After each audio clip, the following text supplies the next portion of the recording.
ایک ہماری نوکرانی ہے جی جی وہ بیمار ہے ہاں ہاں اور وہ روزے بھی نہیں رکھ سکتی، تو اس کا کیا طریقہ ہے جی؟ اس کو نہ روزے رکھنے دیں بھائی، بیمار بندے پہ تو فرض بھی نہیں ہے روزے، بیمار کے لیے فرض ہی نہیں ہے؟ نہیں فرض، بیمار نہ روزہ رکھے۔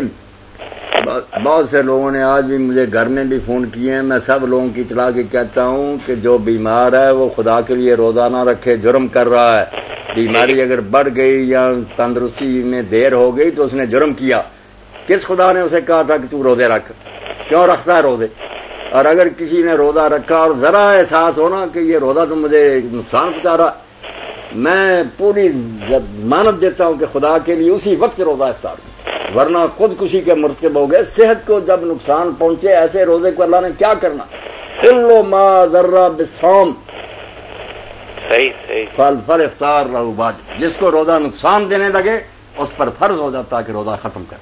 اللہ بندے کی تندرستی چاہتا، مار کر بندے کو اس نے کیا لینا؟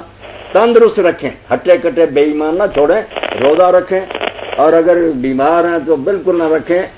بیماری کا احساس بھی ہو جائے نا، حتیٰ کہ امام بخاری رحمۃ اللہ علیہ تو فرماتے ہیں اگر صرف آنکھوں میں آدمی کے ذرا تکلیف درد ہوتی وہ بھی روزہ کیوں رکھے؟ وہ بیماری نہیں ہے، صحیح علاج کراؤ پہلے، روزے رکھے جائیں گے پھر۔ اور وہ بھی اللہ کی طرف سے چھٹی ہے سارا سال، سردیوں کے دنوں میں چھوٹے دن ہوں گے اس وقت رکھ لینا، اللہ رحم کر دے گا۔ تندرستی مسلمان کی اللہ کو بہت پسند ہے، بیمار مسلمان تو اللہ کو اچھا ہی نہیں لگتا۔ صحیح، چلیں بات واضح ہوگی بھائی انشاءاللہ۔ اس حوالے سے کوئی اور سوال پوچھنا چاہیں گے آپ؟ بس جی مہربانی، سب لوگوں کے لیے آ گیا مسئلہ، کیونکہ کئی ہے نا مر جاتے ہیں یا وہ مر رہا لا کہتے ہیں منہ میں پانی نہ ڈالو، بس روزہ شہید ہونے دو، کمال کر دیا آپ لوگوں نے۔ السلام علیکم۔